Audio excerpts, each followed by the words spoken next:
Buenas tardes, mi nombre es Luisa Arias y el día de hoy vamos a hablar acerca de habitar en el presente, cultura, tecnología y humanidad en el mundo. Bueno, nosotros vivimos pues en una época donde la tecnología, la cultura y nuestra forma de relacionarnos cambia a un ritmo muy acelerado. A lo largo pues de este curso de Humanidades 2 logramos explorar cómo estas transformaciones influyen en nuestra identidad y en nuestra forma de ser contemporáneos. Y no solamente eso, sino como en esa manera de, de habitar en esos espacios individuales y colectivos. Bueno, realmente lo que se quiere con este video es realizar esa síntesis reflexiva de todo este aprendizaje, integrada con esas experiencias de los personajes que leímos durante el curso y con los aportes de autores como Giorgio Agamben, Pierre Levy, Ana González, Joan Campas, Jesús Martín Barbero y Michelle Serres. Pero antes de esto, para poder comprender quiénes somos hoy, primero debemos mirar cómo entendemos nuestro tiempo. Con ello, ¿qué significa ser contemporáneo? Bueno, para Giorgio Agamben, que afirmaba que ser contemporáneo no es simplemente vivir en el presente, sino ser capaces de reconocer esas sombras de nuestra época y de cuestionar todo lo que se ha presentado, realmente se quiere explicar es que vivir en un mundo lleno de pantallas, información, estímulos y simulaciones exige una mirada crítica que permite distinguir entre lo que vemos y lo que realmente somos. Con ello, pues las miradas críticas, que es algo esencial, lo que es realmente identificar la realidad de las apariencias. Bueno, algo de lo reflexionado sobre nuestras raíces es que no solamente es ello, sino como adoptar esa perspectiva crítica, ¿sí? Que no solamente nos permite ver ese presente, sino saber de nuestras raíces, de nuestro pasado. El contemporáneo es quien logra ver realmente la oscuridad de su tiempo, según dicho por nuestro autor Agamben. Bueno, esta mirada crítica no solamente nos obliga a pensar de dónde venimos, sino qué historia hemos heredado y cómo ésta se transforma. Por ello, hablamos de la modernidad y la posmodernidad. En este caso, la modernidad se construyó bajo esa idea del progreso, la razón y la certeza. A comparación de la posmodernidad, según González y Campas, rompe como esas verdades únicas y da ese paso a esa multiplicidad, a esa diversidad y a esas identidades pues que son como más flexibles. Hoy realmente nosotros nos movemos en estas dos lógicas. Aún valoramos como ese progreso que se ha tenido, pero también reconocemos que la realidad no es lineal ni tampoco es estable. Habitamos realmente en un mundo donde las preguntas pesan más que las respuestas.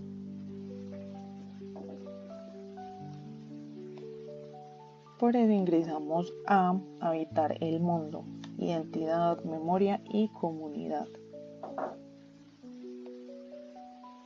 Bueno, según Jesús Martín, este autor plantea que nuestras formas de habitar en el mundo se construyen a través de topografías, como en este caso, pues topografías de la memoria.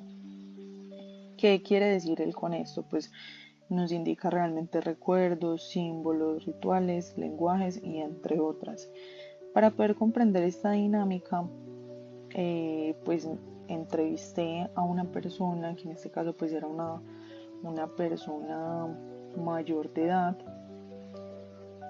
y lo que realmente se hizo fue recordar especialmente como esas festividades locales o esas celebraciones que tantos sentimientos y tantas esperanzas le traía a esa persona, que en este caso fue Margarita Rosa Pérez. Y como le dice acá, los símbolos y los rituales son esenciales para fortalecer esos vínculos comunitarios. A través de ellos, pues las comunidades celebran sus historias y construyen un sentido como de pertenencia que trasciende de generación en generación. Y es que, por ejemplo, ella nos resaltaba mucho el hecho de ese cambio de época en comparación con la nuestra. y por eso hay cierta identidad colectiva. Sí, esta identidad colectiva se forma pues a través de las interacciones y las experiencias compartidas en comunidad. Ya cada individuo aporta su historia. Ella también nos hablaba un poco de cómo apoyarse mutuamente. Anteriormente compartían sus alimentos, organizaban eventos, resolvían problemas colectivos y la vida comunitaria se expresaba más en un espacio como público, ¿sí? Los vecinos conversaban en las noches o se reunían con sus familias, que jugaban bingo, hacían diferentes actividades o eventos religiosos que también eran muy importantes y apreciaban mucho las fiestas tradicionales. Bueno, realmente estas prácticas nos muestran que la identidad no es individual sino colectiva. Habitamos en el mundo a través de otros, de esos vínculos y de esos gestos cotidianos que construyen esa pertenencia. Luego entramos al tema de medios de comunicación de lo tradicional a lo digital. Sí, la evolución de los medios de comunicación ha transformado la manera en que interactuamos y nos relacionamos con los demás.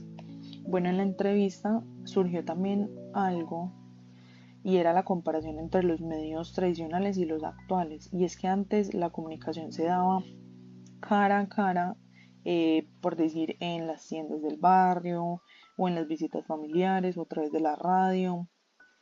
Y hoy vivimos hiperconectados, pero a veces se da que las personas, o sea, no nos rodeamos físicamente, sino que simplemente como esa relación se va dañando, ¿sí? No es como antes. Realmente los medios digitales han transformado las relaciones, facilitan la comunicación, pero también pueden fragmentar esos vínculos directos. Sí, aquí tenemos la hiperconexión y es que, por ejemplo, esa interacción que se tenía cara a cara ha disminuido muchísimo. Entonces, con ello entramos a la reconfiguración de la comunicación y es que, por ejemplo, Barbero advierte que los modos de interacción tecnológica cambian nuestras maneras de estar juntos. No desaparece la comunicación, pero sí hay una reconfiguración de esta misma. Por eso ingresamos a la inteligencia colectiva y la creatividad. Y es que frente a estos cambios, en el caso del autor Pierre Levy, propone entender la inteligencia colectiva como la suma de todos esos saberes compartidos para poder resolver los problemas comunes. En una era de crisis ambientales, desigualdades y transformaciones digitales, la colaboración se convierte en una herramienta esencial. Y es que algo que él decía era que todos sabemos algo, juntos lo sabemos todo.